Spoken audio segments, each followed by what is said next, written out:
Welcome, angels, to Empress Tarot. Okay. The affirmation reads, your love life is ascending to a higher level of commitment. And then it says, give your relationship a chance. Work on your partnership. Worth waiting for. Letting go of control issues. Divine timing is at work in your love life. Allow the situation to unfold naturally. Make the effort. Great love is worth taking steps you are guided to take. And then we have religious factors. Your love life is influenced by religious upbringing and spiritual path. Pay attention to red flags as it's cautioning you. Let me just see if I can pull out a few more, because the storyline here where you are in a union, there are religious factors at play. So let's say, for instance, in a, like, hypothetically, a person is Muslim and another person is Jewish. So that specific issue has come up. I believe you both have chemistry. There are a lot of situations that you're going through where it's calling you to decide upon whether it's worth it to take a leap of faith and kind of merge your two religious beliefs together. It's saying that it's either you're going to work on it or it's time to let go. Because right now, a lot of you're both at war, given the fact that your upbringing was completely different because of your religious upbringing, separate religious, situations and rituals and stuff like that. I mean, you have to understand that in that situation, it really is up to the both of you, and do not make it a sole decision where you need to communicate with each other whether or not this is going to be something you'd pursue or continue to work on, given the religious aspect. I've seen many successful unions, and they've had non-denominational weddings, or they've intertwined the two. Because their love for each other was that strong. However, it seems like a specific group of you are seeing red flags where you're not syncing, where you're not coming into agreement, and there are disagreements because of your personal beliefs and or religious beliefs. They are pretty strong and pretty dominant. So I think you're going to have that conversation where you're going to have to sit down, even if you have to, sit down and write the questions out so you don't forget anything, because the last thing you want is to question, what if I asked this? What if I said this? What if? You want to make sure that what if is no longer in play, is no longer even a question, because you've asked the actual question and got the answer.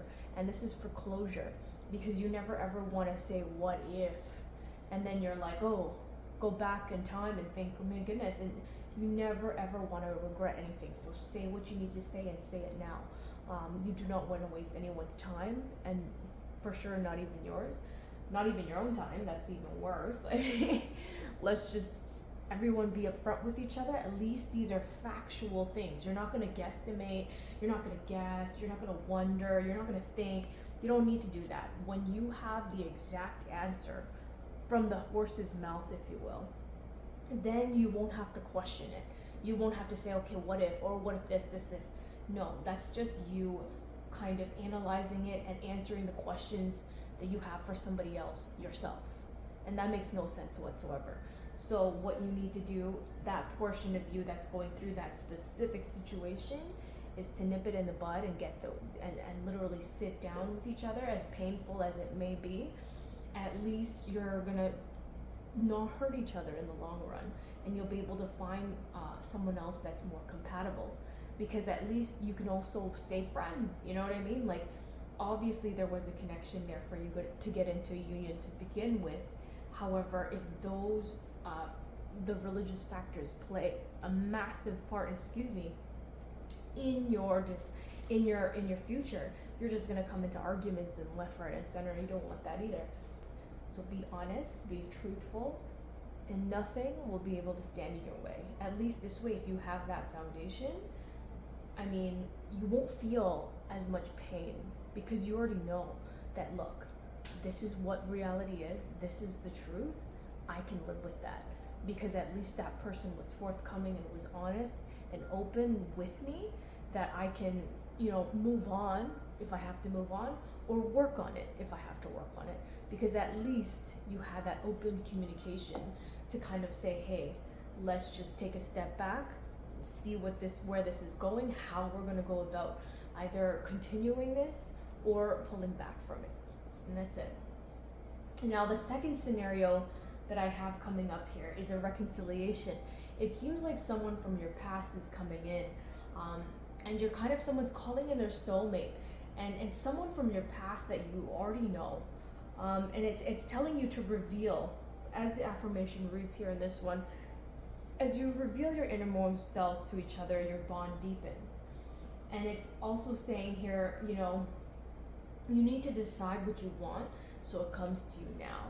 And then, so what's happening is, I think that you need to work on yourself. So if you had a previous situation with someone from your past that you've known possibly for a long time, maybe childhood, high school, whatever, university days, or college rather, it seems that it's going to come back. Something's going to come back, and you might reconcile with somebody, but you also have to know that you have to be ready for it. And when I say that, I mean, love yourself first. Have you healed from whatever past issues? Maybe it was a relationship prior to the one you just had, or it was the one you just had prior to you going through this. Have you healed from this situation that you're able to make the proper decision to move forward? Because the worst thing to do is to kind of go forward and not understand that this is something that you need to do, right? Like, this is something, okay, well, you know what? I have full trust in this situation. What if the person's hurt you before? Or what if you hurt each other before? And now you're ready to come into union. Now, that's a beautiful thing.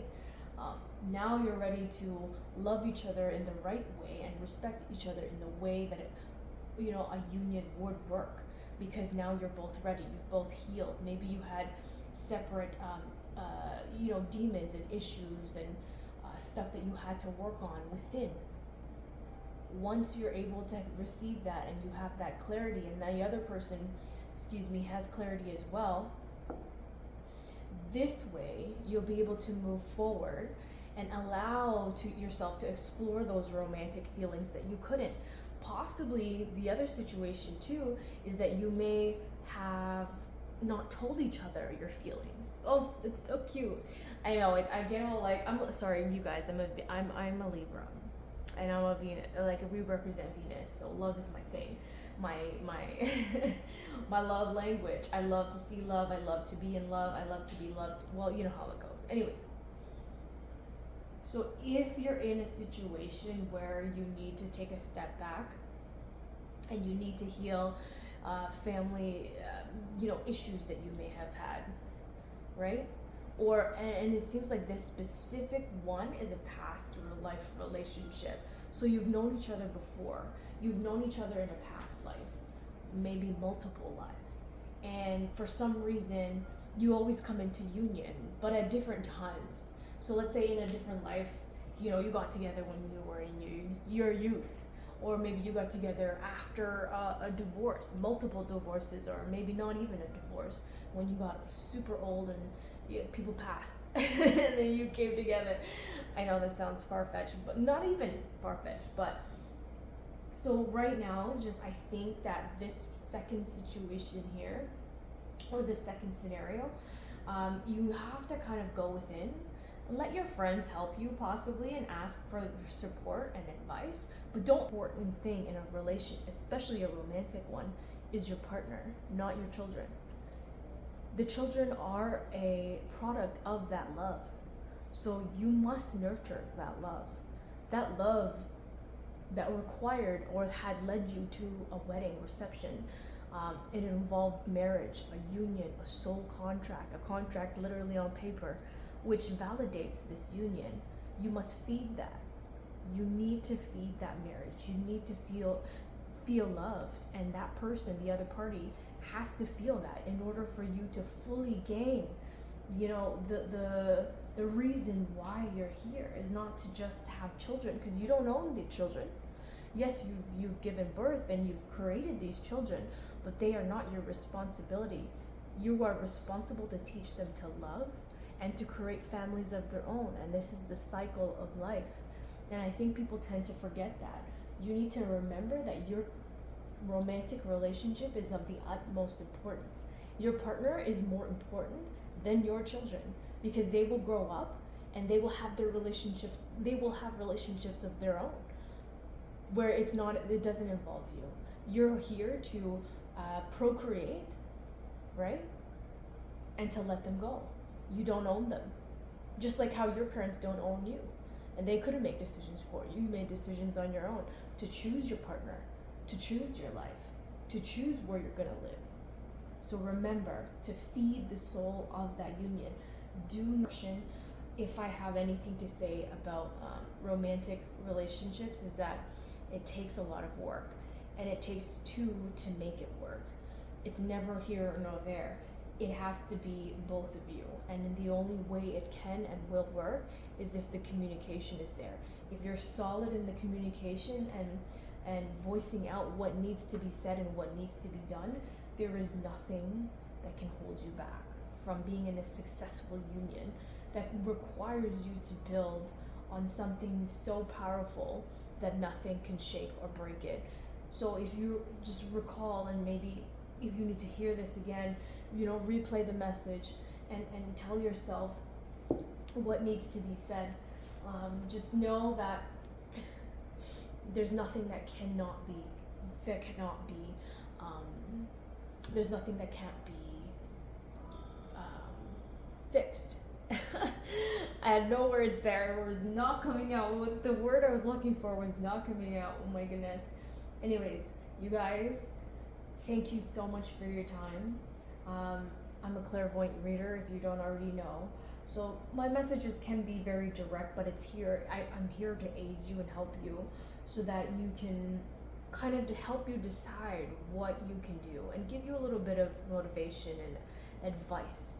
But take it with a grain of salt. You are the leader of your life. I cannot tell you what to do, how to do it, but I will know that I'm here. So I'm not open to readings. I've already gotten messages, not yet. I just want to be able to get the messages out that I'm being called to. I don't even know, why this channel is here. No, I'm kidding. No, I'm not kidding, but I'm just drawn to doing this. I don't know. It just dawned on me. I don't know. It was whatever. Anyways, if you like the content, subscribe. Know that I read for your protection from others, especially and more importantly from yourself. So like, share, and if you feel compelled to send this to someone else that needs to hear it, to hear these messages, please do so. So thank you for tuning in, and remember that you matter, and we'll see you soon, and smile always. Take care. Okay, angels? I'm going to call you guys angels. That's what I'm going to do. I'm going to have a rhythm going this way. I won't have to constantly explain myself. Anyways, you guys have a great day, and I will be posting again later on, and stay tuned for that. Okay, take care. Bye.